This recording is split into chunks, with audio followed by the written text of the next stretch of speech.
Hello, strong people. Week 10, day 2 of off-season work. It's press day and second day in a row training, which I try not to do too much, but it's going to happen. Not the end of the world. My legs are cooked. My glutes, I don't know what it's been about these leg days. Maybe it's because I didn't do legs for a little while, but I don't do legs really the last month of a prep a lot of the time to kind of save on prevent further fatigue, because usually the deadlift's pretty heavy at that point. But for whatever reason, I've been putting in some work on leg days or something this off season because I've been sore a considerable amount. So it's a cool feeling. Soreness isn't the end all be all. Just because you're not sore doesn't mean you didn't have a good day. But it's not going to affect today, I hope.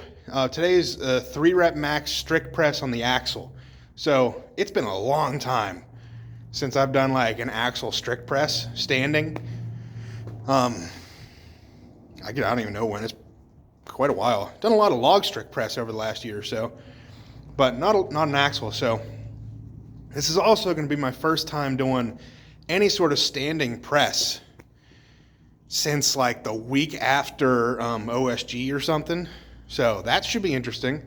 A usual occurrence whenever I do standing strict press overhead, I'm flexing my glutes and legs so hard to form a solid base that I end up cramping up sometimes.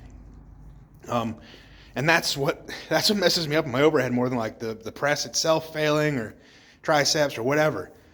So with my legs being pretty cooked from yesterday, I'm a little bit concerned about that, but what are you going to do? I'm not anticipating being able to go super heavy just because I haven't done standing overhead in months, 2 months probably.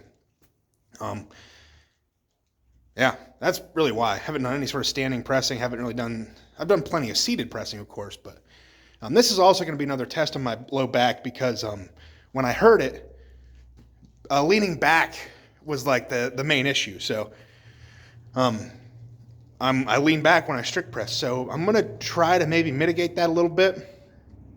Maybe not lean back as much. Maybe try to, use that brace a little bit better and stay more straight up. So we'll see how it goes. I'm inevitably going to lean back a little bit because that's how you should press. You should lean back a little bit. Not too terribly much unless, it's balls to the wall, move the weight. If you see my 400-pound strict press video, my torso is parallel to the floor. So I don't know if I'd be doing that all the time, but I think it's good to be able to have that thoracic mobility to finish a press if you need it, because sometimes you need it. I needed it there. I got stalled up halfway, leaned back a little bit more, was able to finish the press. So I don't know. I think I have close grip incline after that. I think that's been pretty much a staple. I could be wrong about that. I didn't look ahead. I just know that the axle's first. So let's get warmed up for that and we'll see what happens. So I'm pretty excited. It's also my first time kind of pressing I guess I pressed in the rack. I guess it would have been 2 months ago. But I want to get some jerk blocks so I don't have to press in the rack like this. It's just a little bit better from jerk blocks. They're more versatile that way. So I considered using my squat stands over there. I don't know. Do I want to? I don't know. They're not very sturdy. I'd have to put some sandbags on the bottom or something, and I don't want to move sandbags. So we'll get warmed up. We'll see what happens.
cramp. Oh, oh, oh God. Oh, dang it. Boo. I failed. My leg cramped up pretty bad, as I expected it to, which is annoying, but whatever. Probably could have massaged a little bit before to maybe loosen things up, but I did not. I'm just now thinking of that, so whoops. But I don't think I had that anyway.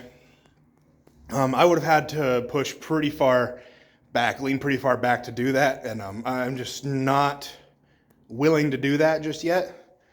I don't need that 3 rep max that bad, so I know it's there, but I'm pretty happy with that, considering I haven't done, what I said earlier, I haven't done any standing pressing in like 2 months, so I'm not mad about that. 338 for almost 3. I think that puts my actual strict press. I'm better at 1 rep maxes, so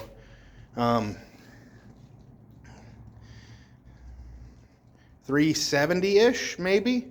Not that like a strict press, like you're not gonna have a specifically standing strict press in a show, It's just an overhead press, and you can do it however you want.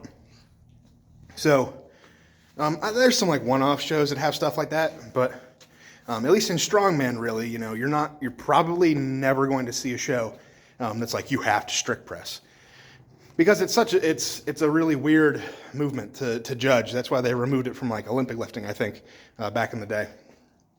But anyway, I'm pretty happy with that. So I was gonna say something else kind of important. I don't remember what it was now. Oh God, I'm dropping the phone.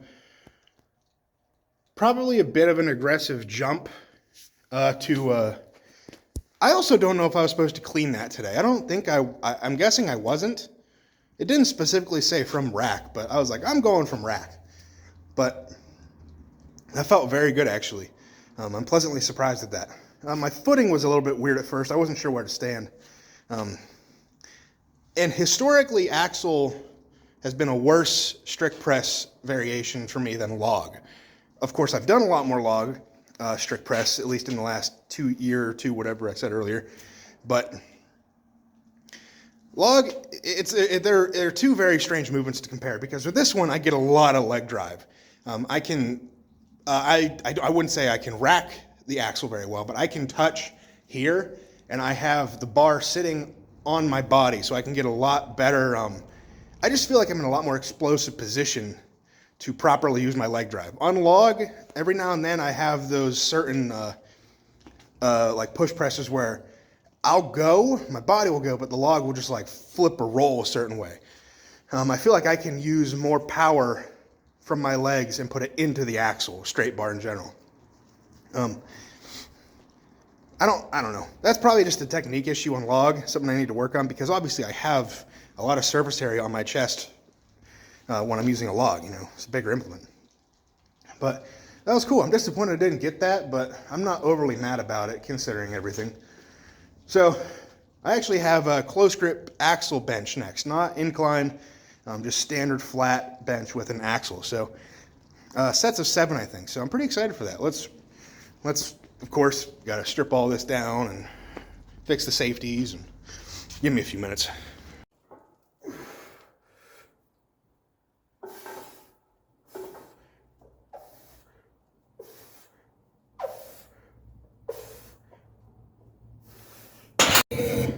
All right, well, I had, actual close grip planned, but my front delts, like upper chest, they're not feeling good. They're annihilated. They were sore anyway coming into today. And then doing the strict press to start, I think, I don't want to say irritated them, because it just feels like they're sore, like I used them. So it's not like concerning or anything. It's just like, on this condensed week here, I don't have the amount of rest days in between that I normally would. A younger me would just keep benching. Like, because like I don't think anything's going to happen, but there's no reason for me to push it whenever I just don't need to be ready yet. I really wanted to bench because with sets of 7, I think I could do on an axle. I think I'm almost a better bencher with an axle somehow. 340 or something maybe. 338 I guess is what it would be on this bar. So I'm annoyed at that, but it's just, it doesn't feel good. I was warming up and I could tell right away with just the bar. I was like, I feel super sore. Like too sore that like it won't do anything if I bench today. But I kept warming up, got up to 298, and I was just like, this is not feeling good. So, kind of annoying, but I'm not going to do that. I'm going to call that there and just move on to accessories. There's no reason to, especially whenever I have to do press again in 2 days. You know, since I am training 4 days in a row this week, which is not smart if you're doing really heavy strongman movements. If you're like bodybuilding, it's probably not the end of the world. If you're able to recover, there's like that old thing. It's I don't know how old it is or if it's new or whatever, but it's always like, don't do more than you can recover from. Like if you're doing all this stuff and you feel terrible and can't recover from it, then you're not really benefiting. So I don't know. I didn't anticipate, my shoulders to be that sore. I mean, I did. That's the first standing overhead I've done in whatever it was, 2 months. So maybe a bit of a shock to the system, but I'm not going to do any good if I keep going. One of those game day calls. What else was I going to say? You know, I'm looking over at my board over there, and I just realized that my best axle ever is 378 pounds. I think I could strict press that almost. The issue that I encounter whenever it comes to the axle, obviously the clean can be difficult. But once I do have it in the rack position, getting it situated is the hard part. Like you don't want to have 400 pounds or whatever sitting on your chest for that long. Because you're draining energy the longer you hold it up there. So you want to do it fast but controlled. And a lot of the time I end up not getting the bar into my hands where I want them to be. And I end up not being able to finish the press or something stupid. And I'm probably just not strong enough for it yet. I kind of doubt that. I'm fairly confident I could hit a low to mid 400s axle with a good prep. But I don't know, we might see that in July. There's a max axle with regionals. So I haven't decided yet. I'm waiting to see what OSG qualifiers are being announced. I still think I'm pretty far from competition ready. Like no real event training in the last 2 months. So, but if you have a good base and you're fairly athletic and fairly in shape with cardio, you're probably going to have some good carryover. So, I don't know. All right, let's move on to lat pull downs, I think is next. Lat pull downs and then some like circus dumbbell rows. So maybe I'll superset those. Maybe not. I don't know. We'll see. I was going to try to do like, maybe I will still.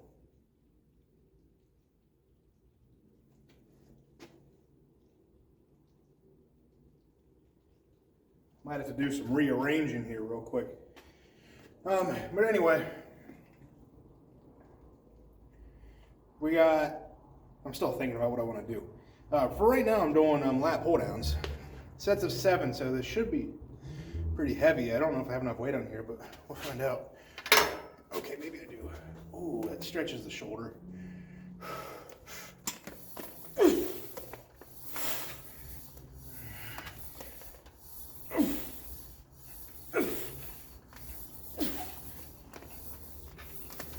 Yeah, I need more weight. That's heavy, but not heavy enough. We'll go 10-5.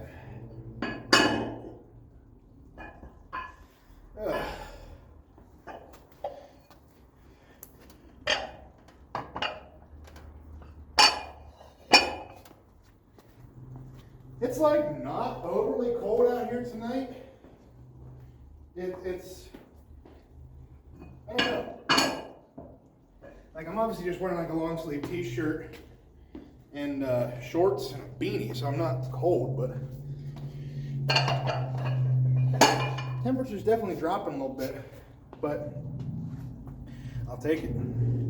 It's very wet in here tonight.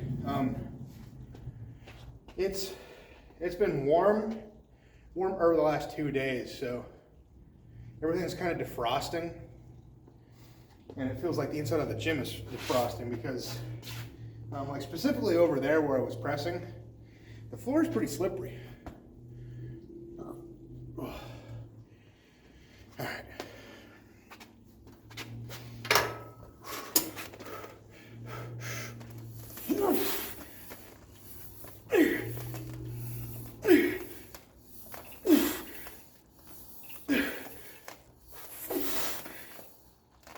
Oh God, that was too much. We'll take off the 5s.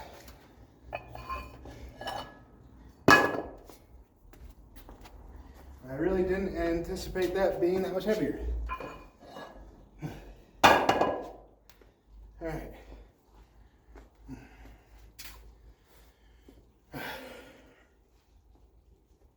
Anybody else going to the Arnold this weekend? I think I mentioned it, but that's why I got to train 4 days this weekend, or this week. I don't want to train Friday or Saturday while I'm there. I just want to enjoy it. Last year I was prepping for Olympic City Pro-Am in Colorado, so I had to get an event day session in.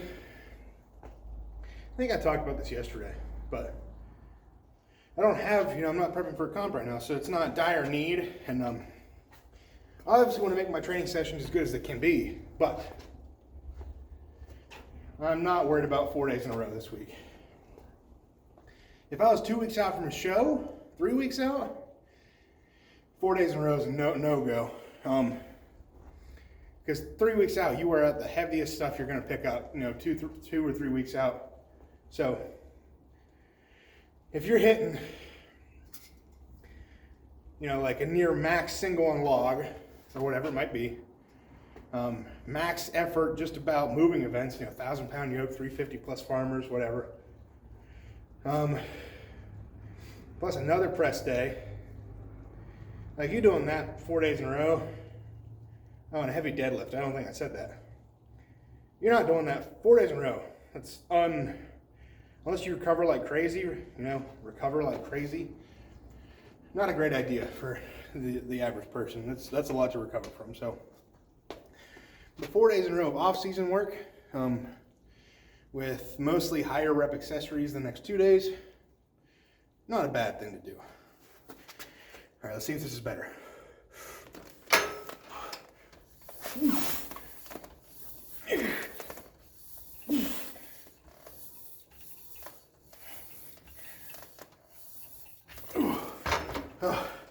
As I'm getting weaker, it's feeling heavier. I'm getting the reps, but they don't feel very good. So, trying to make them a little bit more pretty. Also, I think, yeah, those are coming off. That's not what we want. Ooh. If that falls off mid-set, that's going to be really bad for me. I was going to say for both of us, but it might be entertaining for you, so I can't say that. I don't want to do straps. I thought about it, but we won't.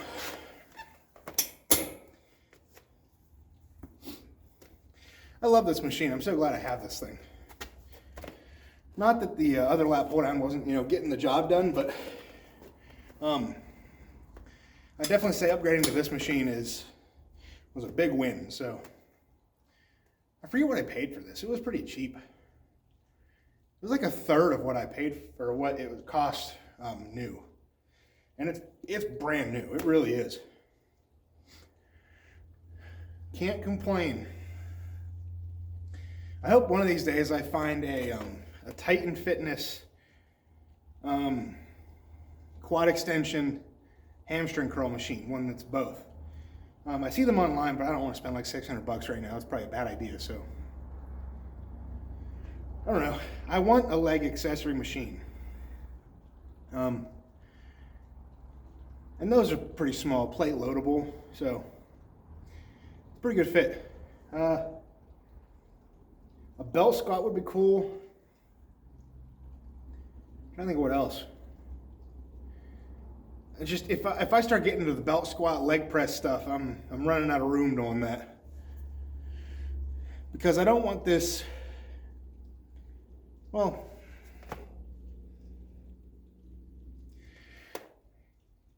I don't know. The more I look at it,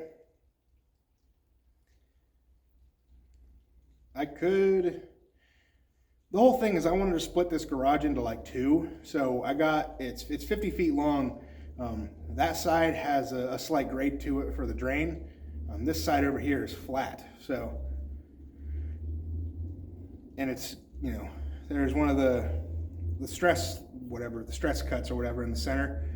So I know right where 25 feet is. And I have a good bit left. Is that probably 10 feet? If I cleaned all this up, I could definitely add some more stuff. I could also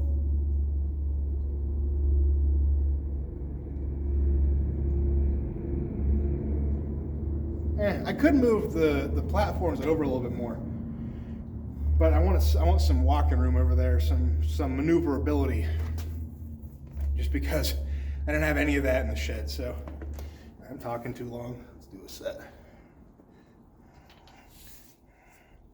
I'm gonna grab this kind of right here, a little bit better grip. Oh.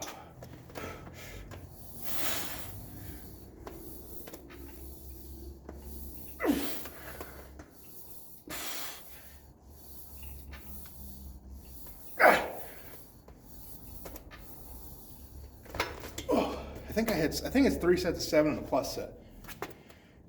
I'll try not to take too long for this plus set. I want to do, well, I got a better idea. So we're gonna hammer out the lat pull downs, as many as I can on this weight, and we'll do a drop set, like the whole way down. I'm excited. I stopped doing drop sets for quite a while because they weren't like programmed, so I didn't really think about them. Usually I'm a very like, it's written, I got to do it type of guy. Like that's why I have a coach. I mean, he keeps me in check a lot of the time, but I really just wanted to know what I'm doing every day without thinking about my own programming. Because I don't think I could program for myself. I just don't think I'd be very good at it. So, where was I going with all that? Oh yeah, like, so if it's not on the program, I don't really think about doing it too much. Of course, I know, I'm smart enough now to, if something's not feeling good, it's really bad, or something's not, that I know is wrong, like that bench today, I don't ever cut something short like that. But because drop sets weren't like programmed, I hadn't really been thinking about them, so did them the other weekend, and now I want to add them in. And changing up accessories, I don't think is that big of a deal, as long as you do some good accessories. And generally speaking, so there's like a main lift, a secondary lift usually, and then like the first 3 lifts in a training day, I'd say, first lift, the big thing, whether it be squat, bench, deadlift, or press, that's usually number 1. Number 2 is a direct strength exercise related to that. And 3, the third exercise could be like an accessory that's meant to target the weak point of that. Sometimes that could be 1 and 2, that, like, I'm trying to think. See, like I'm bad at accessories. I'll use like an elevated deadlift or whatever as an example. You might have your regular pulls at the start. Now we'll do this. Deadlift followed by RDLs. If you're weak in the hamstrings, I think RDLs are generally a good exercise just overall, so might not be a good idea. This is why I don't talk about like programming, because I don't put too much thought into it. I swear I'm not stupid. I like to not think when I'm lifting. I like to think about moving the weight. So All right, big set to finish.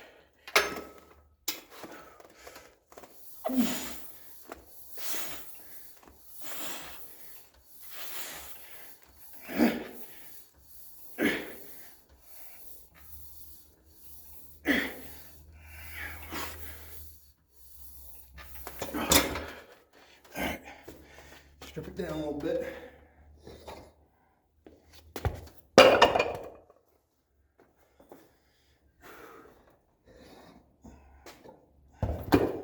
It's a big drop. Let's see. It might be too much. Oh no, we're good.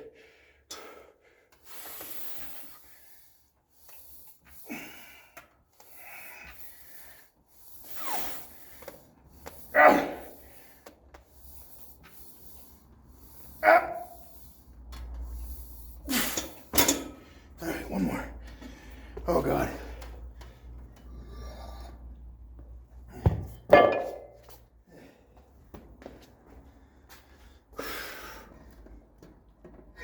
Come on.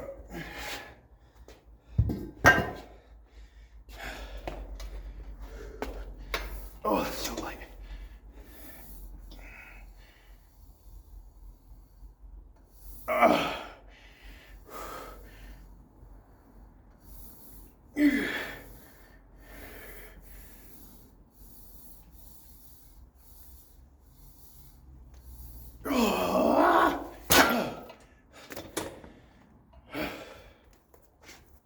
I'm satisfied with that. All right. I think I've talked enough and blabbered a whole lot, like about the programming stuff. I don't even know what I was trying to say. I'll summarize. Your accessories should target your weak points. That's what I was trying to say, you know, but in long form. I prefer summaries, bullet points, you know. It's my preferred method of learning. All right, I think I'm gonna call the video there. I still have the usual whatever accessories, but that stretch actually felt pretty good on my shoulders, so I'm happy with that. Not a great day. Some fails, some calling it early, blah, blah, blah, blah, blah. It's another day done, so, well, for you guys.